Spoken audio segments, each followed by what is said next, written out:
Welcome back, ladies and gentlemen. I welcome you all to this session on financing the green transition. I would like to welcome our esteemed set of panelists, Dr. Eric Bergloff, Chief Economist, Asia Infrastructure Investment Bank, Dr. Dhruba Purkayastha, India Director, Climate Policy Initiative and Program Director of US India Clean Energy Finance Facility, Mr. Gaurav Gupta, Senior Specialist, Nature Finance, United Nations Environment Program. And to moderate this esteemed and distinguished set of panelists, we have distinguished Mr. Manish Chaurasia, Managing Director, Tata Cleantech Capital Limited. I would now request Mr. Chaurasia to kindly take over the session, please. Over to you, Mr. Chaurasia. Thank you. Good afternoon, esteemed audience. A very warm welcome to all of you in this very pertinent session on financing the green transition. My name is Manish Chaurasia. I am Managing Director of Tata Cleantech Capital, which is a specialized climate finance company which has funded over 350 projects in clean tech space with a total disbursement of close to $2.5 billion. And our book is close to about 1.3 billion US dollars. Now, when we talk about climate finance, I think it is very important to give the context. Climate change today is possibly the worst challenge, the toughest challenge facing the humankind. And this has been created, I would say, over the last 200 years. 200 years in isolation looks like a long time. But if it is compared with evolution, evolution of Homo sapiens, which is not more than a million, which is about 1 million years, 200 years is a very small period. So a big problem has been created in this small period of time. And onus is on us to see how we can address it.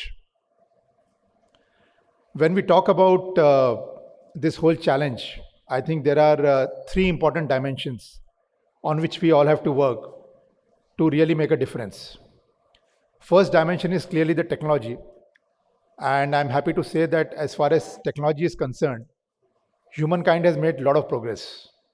You all are aware that solar power, which used to cost as much as 20 rupees to a unit of power, is now down to 2.5 rupees to a unit of power. The second important dimension is the policy. And even on policy, globally we are seeing a lot of initiatives through COPs and otherwise. Not only at the government level, but even at the corporate level, at the civil society level, a lot of initiatives are being taken which are important. Now, third dimension which we are going to talk about today is the financing. On financing, while to some extent, the capital flow has happened, but the fact is that a lot needs to be done. When we talk about financing, estimates vary, but overall it is clear that about 3 to 5 trillion US dollars are required per annum over several decades to really fight climate change. Now, 3 to 5 trillion dollars is a big amount. I think GDP of India today itself is around 3.5 trillion US dollars. So it is bigger than the GDP of India and some other economies like, say, Germany. But then if you see this in a context, you get a different picture. If you see the global GDP, plus minus few trillion dollars, it is about 80 trillion US dollars. And if you see the global savings, it is around 20 trillion US dollars. If this fund requirement is compared with the global savings, then it is not much. It is 15 to 25% of the total global savings. So clearly, when we talk about financing climate change, when we talk about financing the transition to green economy, it is not a macroeconomic problem. Because as I told you, 20 trillion saving, 3 to 5 trillion investment, it's not much, especially when it comes to the survival of the humankind. The key challenge is that when we talk about this saving, most of these savings are in the developed world, while all this requirement is in the developing countries. So how can we ensure that this flow of fund happens? I think that is what we need to talk about when we talk about financing the green transition. Earlier, a lot of talks have happened, regarding the flow of funds, which was expected to be 100 billion US dollars from 2020. But that has actually not happened. And the flow of funds has actually been much less than that. So this is the first issue which I want to raise, and probably we'll discuss this in the panel. The other issue which I want to raise is actually starts with the good news. The good news is that if you really see this financing, a lot of this financing are to those projects which are actually in the money. In the money means that they are viable. So actually the private capital can fund those projects. And our own estimate is that this would fund about, say, 50 to 60% of the transition. But then the other side of the coin is that still there is 40% which require funding on those technologies, on those business models, which today are not commercially viable. So, for example, technologies like green hydrogen, carbon capture and storage, this will be extremely important going forward to fight the climate change. And today, these technologies are not commercially viable. So, how can we ensure that fund goes into these segments? Will only public funds go into this segment, or even the private funds can go? That is the second question we need to answer. Now, apart from this, while the focus is a lot on global warming, but then I think the bigger issue we are talking about is the ecological imbalance. As important as global warming is the fact that we are losing biodiversity. We are losing the quality of our soil.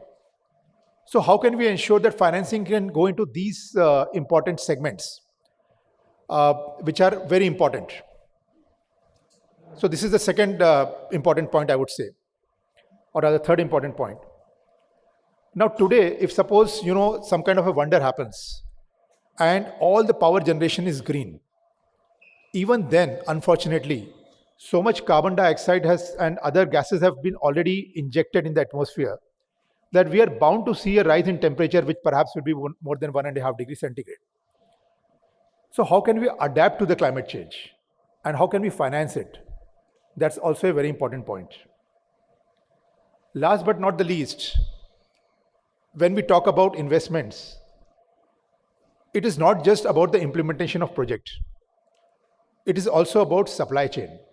We need the raw materials, we need the basic equipments which are required to implement the project.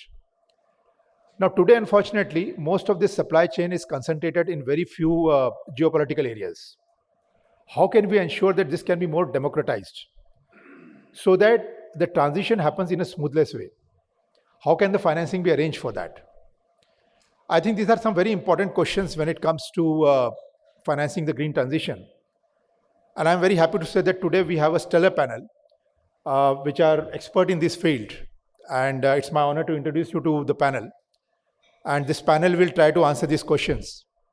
And obviously, we will make the session interactive. So I'll be very happy to take some of the questions from the audience, provided we have time. So starting with the introduction of the panel, we have with us Dr. Dhruba Purkayastha, sitting right here. Dr. Dhruba is India Director, Climate Policy Initiative and Director of US-India Clean Energy Finance Facility.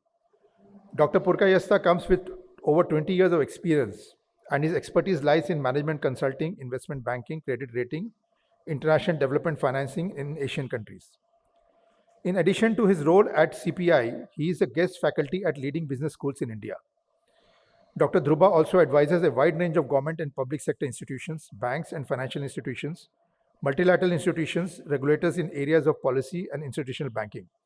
Very warm welcome, Dr. Dhruba. Then I come to Dr. Eric Bucklow. Dr. Eric is Chief Economist, Asia Infrastructure Investment Bank. Dr. Eric sets the vision and strategy for the economic department and leads the planning, implementation, and supervision of its work plan in support of the bank's mandate. Prior to joining AIIB in September 2020, he was director of the Institute of Global Affairs, London School of Economics, and chief economist of the European Bank of Reconstruction and Development. He is an expert in transition economies and institutional transformation through private sector development. Very warm welcome, Dr. Eric. We come to Mr. Gaurav Gupta. Mr. Gaurav Gupta is Senior Specialist, Nature Finance, United Nations Environment Program. Gaurav leads the organization's new initiative on multi-jurisdictional financing mechanism for diversity and climate. Prior to joining UNEP in 2021, he led WWF's Landscape Conservation Program by Myanmar for 6 years. Gaurav has over 15 years of experience spread across biodiversity conservation, investment banking, digital, poverty reduction in Asia and Africa. Very warm welcome, Mr. Gaurav Gupta. So now I'll request each of the panelists to give their opening remarks for about 5 minutes. And after that, we'll start with the question answer session. Thank you. Over to Dr. Zuba. Thank you, Manish. Good afternoon, and thank you, CII, for inviting me to this important session. I'll just take over from what Manish said. Actually, Manish brilliantly summarized the present state of affairs globally and for the world and the conundrums or the trade-offs that there are.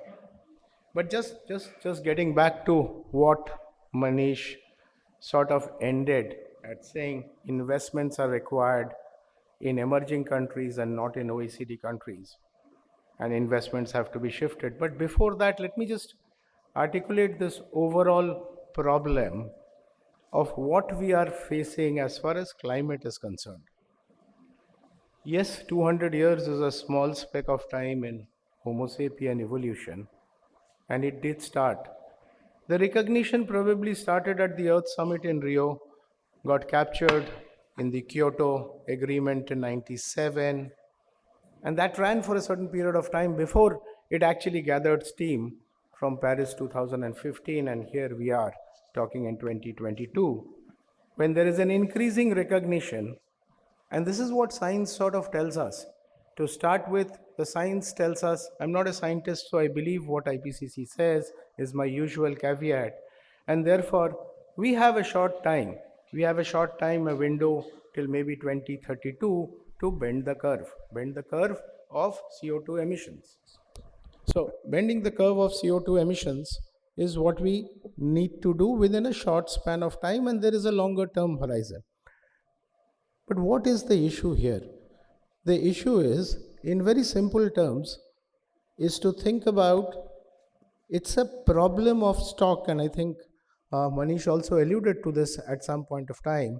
It is a problem of stock in the atmosphere of carbon dioxide, which has a certain limit which you cannot cross. If you cross that, then you are in a trajectory and the plane takes off. Then you cannot bend it back. Now, assuming science is true, what is this problem that we are talking about? We are talking about a problem where, and let me give you a very simple analogy. You have 450 kgs of food to be eaten.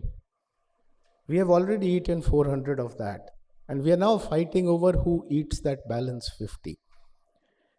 The point is, we are trying to solve a problem of stock by controlling and reducing flow. And that is exactly where the problem is, that you have the OECD world which has contributed to the stock. It's a global commons problem. But therefore, there has to be a transfer onto emerging countries who are now being pushed and said that the flow has to be reduced. And the flow, we have to reduce the flow. Now, this leads to what I can see through COPs after COPs, some amount of disagreement on compensation, on money, and lots of it. But having said that this is where it lies. Our efforts towards, if I picture India, India has done great on NDC, on meeting its NDCs, which were committed, in fact, exceeded and upped its NDCs through Panchamrit, and it's also taken a net zero target till 2070 on a long-term horizon. And in this situation, we end at a place of saying, while this is a problem which has been created by and significantly contributed by the West, it is a global problem, and therefore India participates in it as equally, and India is equally committed to addressing the global commons. But for that, we get back to flow of finance. Therefore, finance needs to flow from where it is currently invested to where investments are required. And that is a mechanism which is broken in the world today. Whether it is that 100 billion that Manish referred to, it's a broken record started at 2010 Copenhagen, 13 years. There is no 100 billion on the table. And without that 100 billion, it is, well, it's 1.3 trillion on the table. Effectively, if you counted 100 billion to be given to developing countries for climate investments. Therefore, world needs a mechanism. The world needs a mechanism to make capital. Let's understand that capital and technology is in the OECD, the developed world. The needs are in the developing world. In fact, the resources for renewable, if you take solar, and if you have in India, we have International Solar Alliance, the resources are in the tropics. Technology and capital lies outside the tropics. Therefore, there is a need to shift. Again, Manish mentioned technology. There's a need to shift, equalize technology, and socialize the cost of capital across the world. And without this socializing, the world is today broken. There is no mechanism to do so. Without this socializing of cost of capital, I think it will be extremely difficult to prevent a pathway and keep it 1.5 degree or 2. Thank you.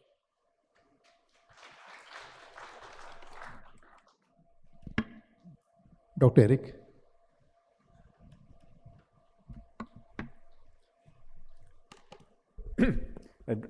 Group, I couldn't have made a better job of teeing up my remarks, so thank you very much. And so first of all, thank you for inviting me to this very important meeting, and I'm absolutely honored to be here. And of course, India for AIB is our, by some distance, most important market, and we work with many companies that are in the room here. And of course, climate finance is, our ambition is to have 50% climate finance by 2025, and we are almost there already.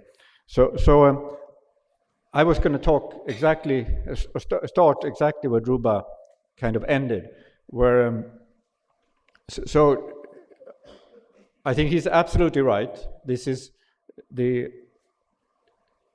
fair way of trying to address it, and this was the discussion that was leading up to COP27. For the first time, this was actually on the agenda at the COP meeting, and there was an agreement to establish some kind of mechanism. I think we are very far from actually having that mechanism, and the question is, how can we get closer to establishing that mechanism? And what I'm going to say in my opening remarks is, how can we maybe create the conditions for coming closer to it? So the likelihood that such a mechanism will be established, I think, has to be created to some extent in the countries that will be the recipients of those monies and that technology. And so so what I'm going to talk very briefly about now is what is needed from those countries, because I'm completely behind what Dhruba says, but we need to think about how can we make it more likely that it will happen, and that will require policies and institutions and reforms in the countries that will be receiving these funds. And I'm talking about India, but I'm talking actually much more generally about the emerging and developing world. And what's needed? Well, there's and this is not just an issue for of fairness and actually dealing with the climate issue, because what's happened now is, of course, that we are way behind at the global level in terms of achieving the objectives of the Paris Agreement, and we are particularly behind in emerging and developing countries. And part of that is, of course, understandably, the appetite for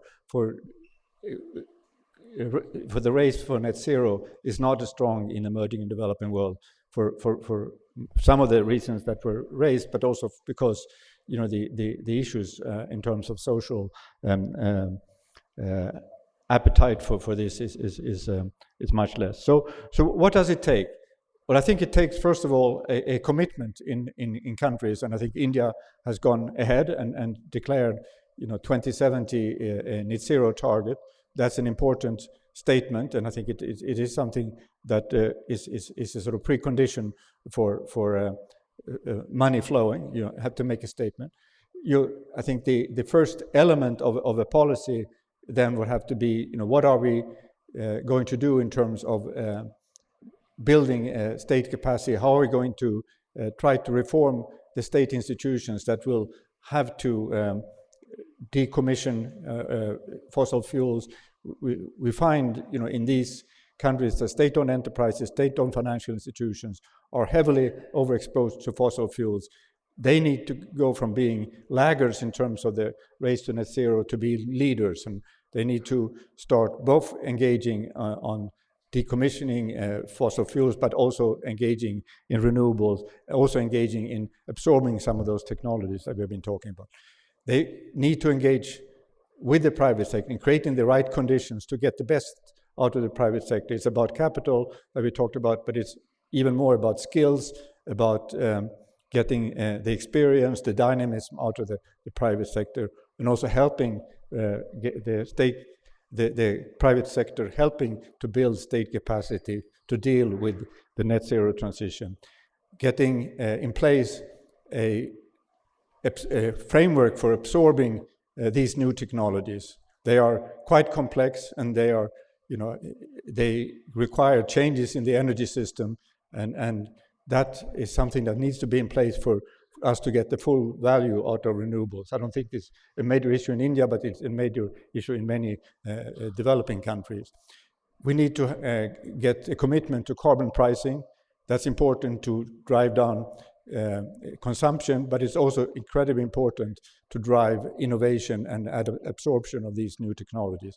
We need to get the carbon price will not be enough. We need to get coordination across sectors, and we need to find tools for getting those kind of institutions in place. Finally, and this is probably the most important element, and it was touched on in the initial remarks, we need to make sure that this happens in a smooth and fair way. And this is, of course, the real challenge, for example, when you talk about the carbon price. How do we implement that in a way so that it doesn't hit the most vulnerable? And we know how sensitive that can be in a country like India, but across the whole emerging and developing world. So these are I think the main elements of a policy and a framework that will allow this mechanism that Dhruva was talking about to actually happen. Of course, there's a lot more that needs to happen on the side of advanced economies for this to happen, but I think this is what is really needed. Ultimately, I think we are on a trajectory that could, even in a very short term, create some elements of what Dhruva was talking about. There is now a discussions of a mechanism that would allow India, for example, to benefit from some concessional finance from some G7 countries to help with the decommissioning of fossil assets, and maybe also help to speed up the renewables. So I think there are possible models for how we can get not that final mechanism that we need, but there are some elements that we can put in place. So with those remarks, I thank you very much. Gaurav, over to you.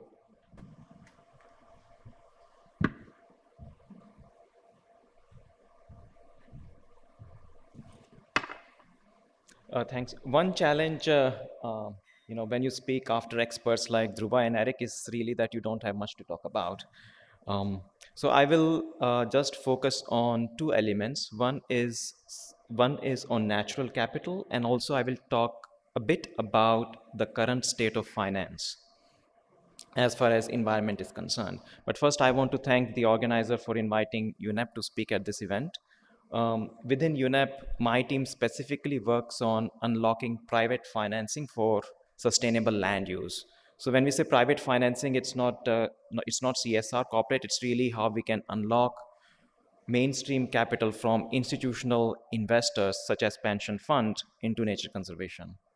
And we specifically focus on sustainable land use because um, land use has been one of the biggest drivers of the challenges that we face today, which I'll talk about in a bit detail. So first is really the natural capital. So we have lost in last 20 years about 40% of our natural capital. We have lost about 70% of biodiversity in last 50 years. Um, and this natural capital is critically important for adaptation against the impact of climate change. Land degradation is the second issue, and this is particularly pertinent for India. Globally, we have about 25% of the land which is severely degraded, which is about somewhere around 2 billion hectares plus. And that degradation of land is actually accelerating, and by 2050 we expect that 90% of the land will be degraded.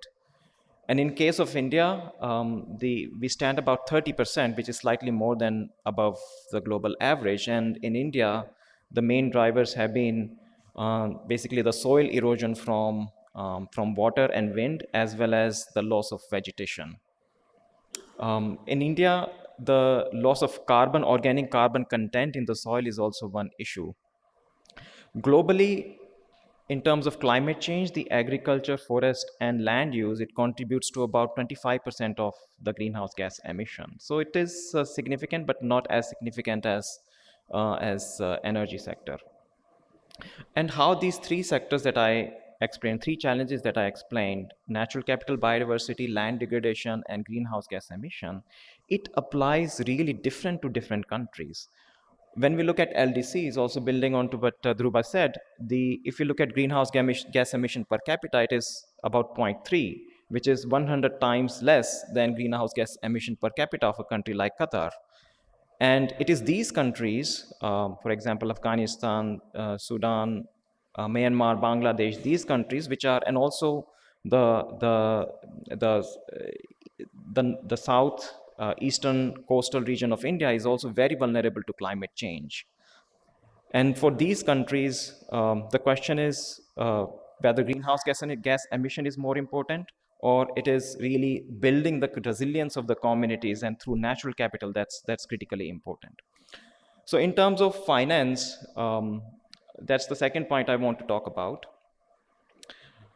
Globally, we need about 800 to 900 billion US dollars per year for nature conservation, which is, I mean, what 3.5 trillion is for net zero, but specifically when it comes to nature conservation, we need about 800 billion US dollars. Out of that, currently, about 154 billion dollars annually flow into nature conservation. So there is a gap of about 80%, 75, 80% of what is available and what is actually needed. And in terms of private sector contribution, it's about 16%. So 16% of that 154 comes from private sector, and that is mainly through biodiversity offsets. So rest 84% of the funding for nature conservation really comes from the government. And when we compare that to the amount of money that comes through ODA, Official Development Assistant of DAC countries, it's about 2 billion US dollars. So the contribution of ODA for nature conservation is really small. It's about 1.5% of the total funding that goes into nature conservation. So that sets the context. I also want to highlight two really important recent developments that have happened in last, let's say, 3 years. So first is the increasing constraint in the fiscal space for nature conservation. If you look at the external debt, both external debt of the countries, actually public debt in general, it has increased quite a lot in last 2-3 years. It has increased in about 15%. And when we look at the low and middle income countries, it has actually increased much more. For example, for least developed countries, LDCs, in last 2 years, the debt service for external debt has gone up by 50% in last just 2 years. So with that increase in debt, the fiscal space to prioritize nature conservation is also becoming more difficult. So that's really the first development. The second development is that there is increasingly a market for ecosystem services, particularly carbon credits.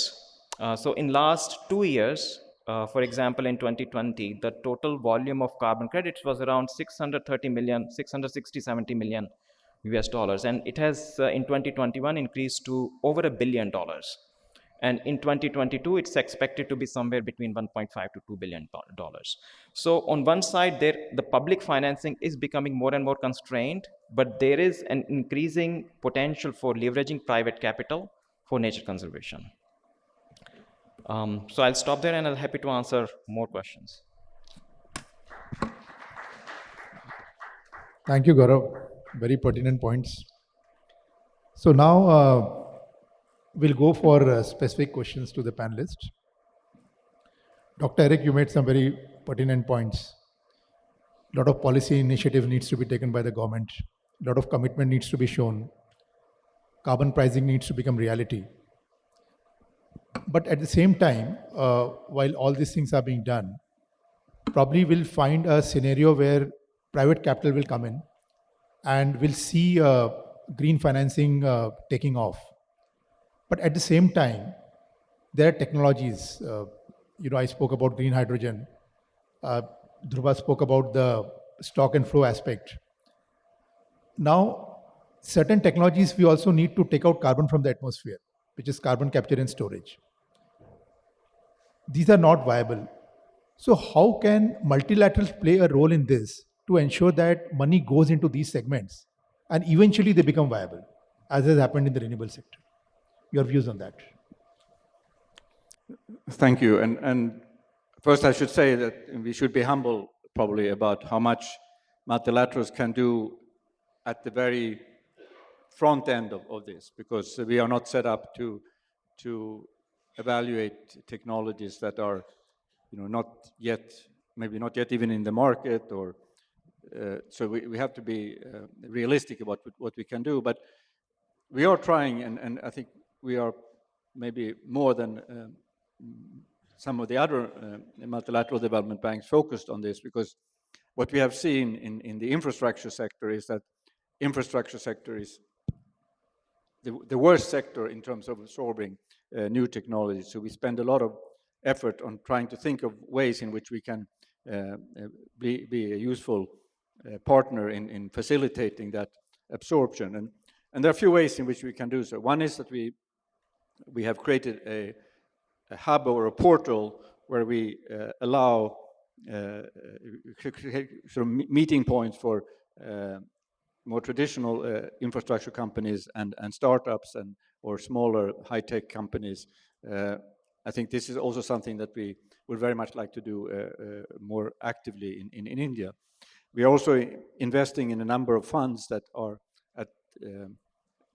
trying to push into the frontier of technology. I think again we can't really develop capacity to evaluate these type of investments very well. I have a previous life, as was mentioned, in the European Bank for Reconstruction and Development, and we made a number of attempts and not very successful.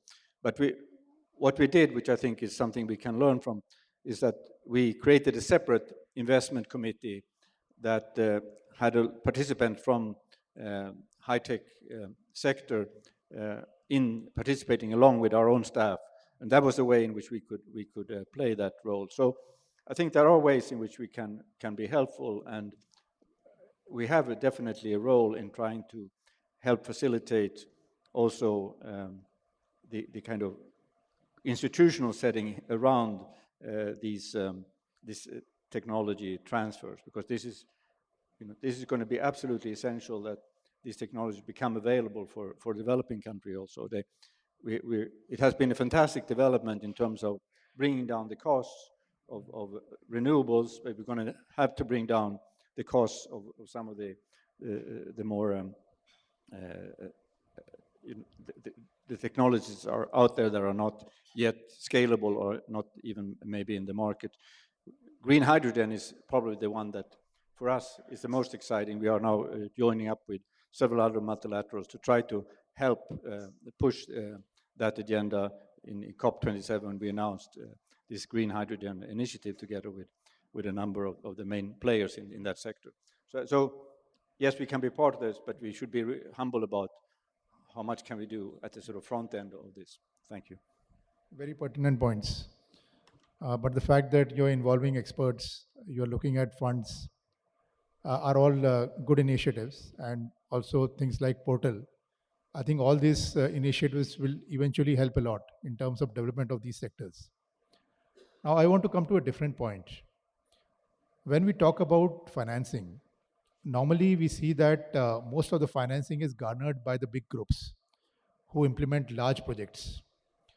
But at the same time, we have to be realistic that when we talk about industries, more than 50% actually is MSMEs. Plus, there's the agriculture sector, which Gaurav spoke about, which also contributes 25% of the emission. So I would like to put question to Dr. Dhruva that how can we create incentives to ensure that MSMEs and agriculture sector also benefits from the funding? Yeah, thanks, Manish. Let me just re-understand the question clearly. So, MSME financing is a access to credit in India is a problem for a long time, independent of climate change or not. So unrelated to climate, MSMEs are engines of growth, are providers of employment. You have significant contribution to GDP, but there the access to finance has always been a problem in India and elsewhere too. And one of the reasons clearly is a very wide information asymmetry between the lender and the borrower, lack of disclosure, lack of standardized accounting systems. So you have a credit market failure when it comes to MSMEs. And India credit is what? If you look at a pyramid in India, India credit is available right at the top. Credit is available to those who do not need it, and credit is available right at the bottom. Right. So what we call is the missing middle where credit does not flow in. There are dedicated ways of doing it in terms of creating specialized DFIs, specialized, which India has been attempting. There are credit guarantee solutions where you mitigate the risk. There are credit information aspects. Now, how does this relate? Would you want me to relate this to climate, or I'm just talking about classical problem of MSME finance, which exists independent of whether we talk about climate or not? So, just to understand your question better. So clearly, Dhruva, you raised an important point. So already it is so difficult. Yeah. So how can we ensure that in this kind of a scenario, financing actually goes for climate when it comes to MSME, because they have an important role to play. Okay. So now that's slightly complicated. The problem of climate is not because of MSMEs or otherwise. We are today in this problem because as private corporate and the public sector and the government, we never recognized and factored in the externality which is getting created and never made an attempt to internalize it. Whether we did not internalize for a large steel plant or whether we did not internalize for a small auto parts manufacturer, it's the problem remains the same. The externality cost, neither the world imposed any standards on GHG emissions, nor was it taxed or priced in some way as a classical taxation, Pigovian taxation. So the recognition of the problem is different, and the solution of the problem is different. Here, I would think all industries would be subject to the same information disclosure because you're dealing with an issue which affects irrespective of whether it is large or small. So the question of credit is not because it is a climate issue. Credit to MSME is an issue by itself. Climate probably does not compound the problem at the same time because the same issues pertain.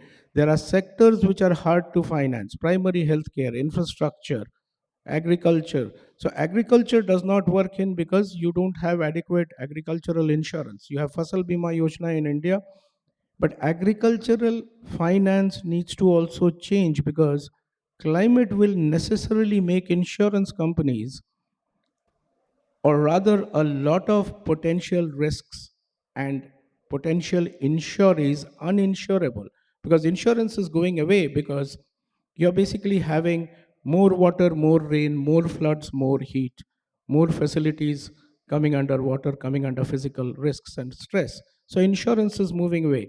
So the solution also to credit in some ways lies in linking insurance to credit, which India does make an attempt at in some ways. If you are able to link insurance to credit, that improves. The second thing thinking about is insurance models are classically loss and damage property casualty models, which is assessed insurance value.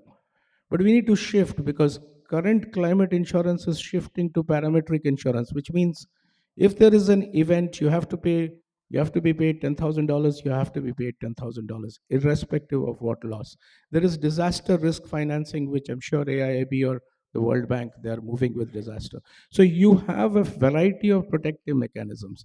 But where I'm possibly differing is that climate does not necessarily compound the problem of access to finance. Yes, it exacerbates it to a certain extent, but equally across industries.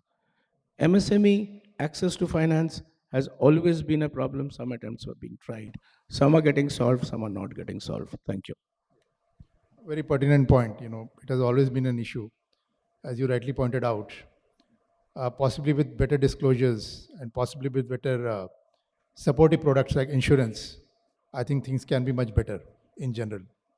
Dr. Eric, your views on this? And I just, of course, you're responding to this, the one thing that I think multilateral development banks can do and have done in other parts of the world, I don't think enough, I haven't seen enough of this in India, is to extend credit lines to banks to on-lend for energy efficiency or for introduction of these new renewables, for example. And I've seen it work fantastically well in Eastern Europe, for example. I remember particularly a baker in Sofia who had been struggling for a long time to find a loan, and then eventually he found this energy efficiency credit line, and he went and got this financed, and then became an advocate, and he traveled around Eastern Europe advocating for energy efficiency, and what it required was a little bit of concessional finance to train the bank to assess these kind of investments, and a little bit of incentives to entrepreneurs to come forward or MSMEs to come forward to apply for this. And then in the second credit line, there was no need to train the banks because the banks had already been trained. Maybe there should be still some incentives for these small companies to come forward. And then eventually this become a commercial product for the banks because these are so many low-hanging fruits. And I think this could be something in India that could be really powerful, I think. And I'm sure there exists some of that, but when I talk to banks here, I don't see enough of this. And I think multilateral development banks could play a much more active role in this. And this can be directed towards also some other technologies than just renewables. Thank you. Very pertinent points. Dr. Eric, thank you so much. Gaurav, your views on this? So I will talk more about the smallholder farmers and from the perspective of the countries that I am focused on, which is Latin America and Southeast Asia. So when it comes to smallholder farmers, there are two main issues. One is the ticket size and second is the risk. So on the ticket size, the fact is that the bank and the mainstream financial institutions, they require a particular ticket size, otherwise they will not lend, and that's the reality. And the solution could be consolidation, aggregation of farmers on the ground. But that is a very, very resource and energy intensive exercise on the ground. So there needs to be an organizer, a developer on the ground that does this work. Another way to go around this is that if the government has well established institutions that have really on the ground reach, there are ways to navigate through with this as well. The other element is the risk. The risk, particularly with the climate change, has been increasing, and the banks, there is also very limited history of lending from the commercial banks into the farmers. So there is also no history, no business proven business cases. And this is where the multilateral development banks and the bilateral guarantee facilities such as the USAID, CEDA, they have their guarantee facilities that could be leveraged to provide some sort of first loss guarantee. So there is more willingness from the institutions to lend to smallholder farmers.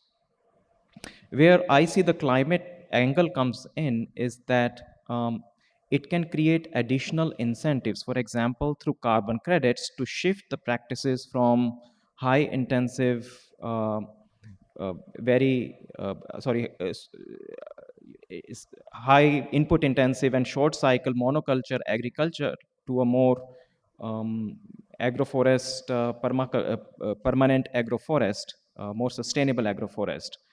And that requires, again, capital investments. And that these shift generates carbon credits, which have value in the market. So this is where these carbon credits can create incentive to shift from existing practices to a more sustainable practices. Yeah. Thanks, Gaurav. Very important points. Carbon credits, then first loss guarantees, aggregation. But you beautifully explained that the requirement is about 800 to 900 billion. Well, actually, investment which is happening is the figure which I remember is about 150 billion. So we still have a huge gap. So, what are the specific steps which need to be taken at a macro level to ensure that private financing comes into this? Uh, I would like to know your views on this. So one of the fellow panelists mentioned that I mean, the question is not about the availability of financing. There is, over $100 trillion that are managed by institutional investors alone. The question is really the availability of viable business cases. And for that, having an enabling environment is critically important. So let me mention, let's say, 2 points. So first is creating an enabling policy environment, and then creating this policy instruments to incentivize the shift to from current practices to more sustainable practices. And I will give you some examples. So when we look at the climate policies or biodiversity policy strategies, most of them in most of the countries that I have been involved in, they have been developed in silos by Ministry of Environment. That's it. So it's the Ministry of Environment that does this work. And then maybe the maximum they do is they do consultation with the other ministries, and some junior person from the team joins, and that's the extent to which they go. This needs to change, because natural capital is the basis of everything. We look at this building, we look at this architecture, we have sand, cement, this table, wood, everything comes from the ecosystem services that nature provides. So when you are developing policies around that, it has to be a coordinated effort of different ministries. So that's point number one. The second point is, I'm actually a bit nervous about saying this, because this is very obvious, is that there is in many countries limited evidence of land use planning. So we have experienced in for the last 10, 15 years in many countries in Southeast Asia, Latin America, where agricultural concession, oil palm, rubber, maize, cattle, soy have been given into the forests that have important hydrological functions. And that was the case with Myanmar as well, that have incredible biodiversity. And if you clear the land, if you plant oil palm in that, of course you're going to have flood next year, right? So that is, in doing an inclusive land use planning is critically important. So uh, it is really important to identify where the natural capital is, where the impact of climate change is going to be, and how you're going to protect and restore natural capital in those areas, so you minimize the impact of climate change to the local communities and to businesses. This exercise needs to happen sooner or later. And then the next step is, how can you create economic incentives to move from current land use to your target land use? And for this, I can give you an example. I think maybe that's the best way to communicate this. So we are working on the design of a tiger ecosystems bond in Southeast Asia, in a few countries. And the name is Tiger Ecosystems Bond, but it's really the protection and restoration of natural capital where tigers live. So here, there are, of course, different land uses, and the main issue is that there has been increasing deforestation by communities that don't have the land title, and they are practicing very damaging agriculture, and they are expanding into the forest in some countries. So this is where the idea is to bring upfront financing through the issuance of bonds, and use that financing to work with the local communities and authorities to do the land use planning, to move from current practices to sustainable agriculture, to improve law enforcement. Law enforcement is another key challenge in many countries, not just in the agriculture zones, but also in the protected areas. So improve that law enforcement, and this will result in generation of carbon credits, generation of biodiversity credits, which is also an emerging asset class, and also the development of ecotourism and agriculture enterprises that also have potential to generate revenue, and use that revenue to pay back the investors. So these are very specific instruments. Again, the type of instruments that work for a specific country really depends on the context of that country. Sure. Please go ahead.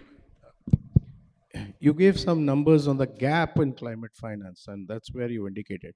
Let me take this problem at a global level. You indicated $4 trillion, and if I bring it down to just renewable energy, it's also, well, this COP said 6 trillion, by the way. So the total climate finance flows globally, we track that at our global landscape report. We track that for India too.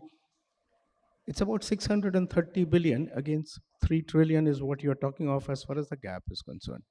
Now, when we talk of having $100 trillion in institutional investors, is actually more, a little more.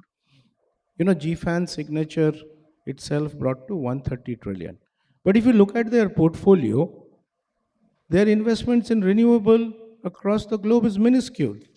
So the question is, it's about 2-3% is what we are talking of.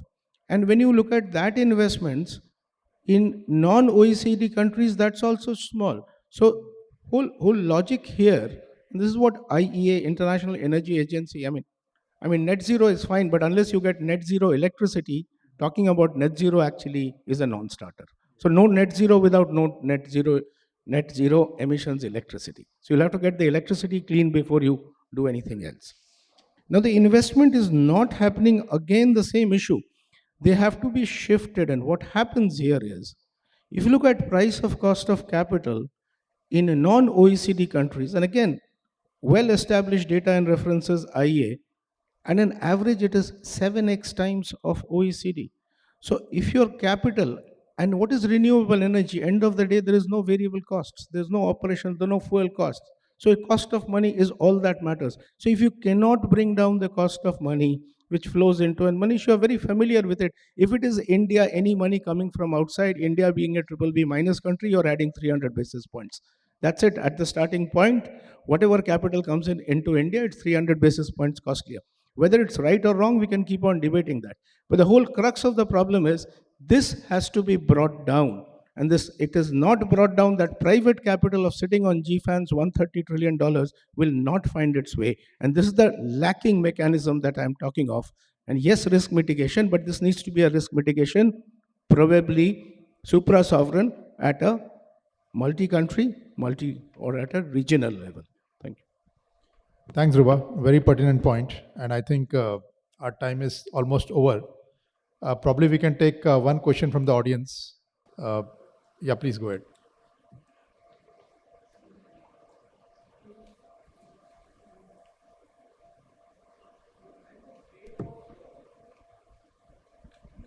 Hello.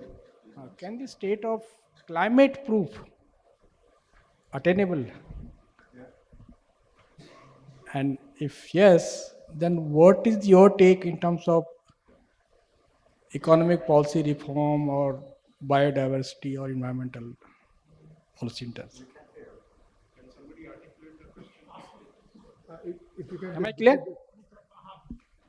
If you can just repeat the question, please. Yeah, I mean, can the state of climate proof attainable in terms of economy or infrastructure, or is that attainable? If it's yes, then what do your take in terms of economic policy reform or biodiversity or environmental laws? Into the investment policy, or it's for everybody, in the panelist. I mean, it's not clear. climate proof economy or climate proof infrastructure or climate proof development, climate proof, is it attainable? So is your question related to adaptation that, already so much climate change is happening? Yeah. So how do we ensure that the new infrastructure which comes is Climate resilient to all this catastrophes which we might see? Yeah. Okay. Dr. Eric, do you want to address that? This is a very important question. So the issue of adaptation, we have talked mostly about mitigation, about bringing down the CO2 or greenhouse gas emissions more generally, and for many, particularly in the emerging and developing world, the issue is as much or maybe even more about adaptation. And this is a much more tricky problem from a financing point of view, because there are very few sort of revenues coming from this. And there are maybe some possibilities here in the future in the kind of things that Garo has been talking about in terms of nature-based solutions and so on. But so from an MDB point of view, we are trying very hard, and we have now I think about 1/3 of our climate finance goes towards adaptation, and we look at every single project to look for adaptation opportunities. We work with some funds that specialize in adaptation technology. We work with Lightsmith, a very interesting kind of state-of-the-art company. But it is a very big challenge. It will have to be led mostly, I think, by public sector for now at least, and we need to find ways of channeling resources towards this. I think that's the bottom line. This cannot be solved purely by private sector. This has to be very significant contributions from taxpayers. Our time is up, so or maybe we can take your question. Yes. Sir, my question is that regarding the technology switch, because the farm for green financing for the new investors, it is easy to accept the new technologies. But those who are already existing in the system and their technology is much more carbon intensive, so there is a huge sunk cost when they switch from this technology to the green technology. So what should be the appropriate policies to tackle these situations?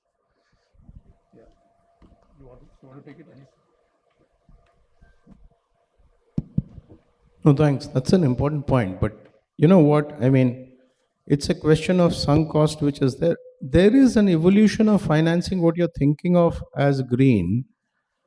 Till now, green was about if you invested in green finance was available, it is renewable energy, it is energy efficiency, it is EVs, clean transport. But there is an emerging thought, and I think there is a structure emerging out that whilst there are industries such as steel, cement, which are locked in, and those technologies are carbon intensive, and maybe just the process you cannot do away with carbon dioxide. So the effort to transition that, and hydrogen is one of those technologies there. So this is a concept which is called transition, and the dedicated direction of capital is getting directed towards transition. We don't have it as yet, but just partly answers your question saying, well, green finance is available if I do green, but if I need to transition, I also need that similar kind of finance to be available if I am transitioning, because I have high sunk costs otherwise. So yes, this has been, there is a cognizance of this fact, and there is an emergence of transition, and you will see across the board a lot of support from multilateral development banks and otherwise for a so-called energy or a low carbon transition to net zero. Let's put it that way. Thanks. And the other side of this is, of course, that if we don't do something about this, many of these facilities may be what we call stranded, and you will not be allowed to use them because so we have to deal with this problem, and it's very urgent actually. So we had a great discussion. Clearly, global warming is a global problem, and this can be solved only by global collaboration. So, developing countries have their own responsibilities, as Dr. Eric said, in terms of policies, commitment. Developed world also has a great responsibility, and I think all of us have to work together. And once we create an enabling framework, then I guess the financing will not be a challenge because, as we discussed, it's not a macroeconomic challenge. Thank you so much. And thanks a lot to the esteemed panelists for making this discussion very lively and interesting. Thank you, everyone. On behalf of CII, my sincere thanks to all the esteemed panelists for sparing their valuable time and sharing their valuable views, and Mr. Chaurasia for bringing out a fruitful discussion that we have had. So, ladies and gentlemen, we will be beginning our next session in a couple of minutes. Request all the participants to kindly be seated, please. Thank you.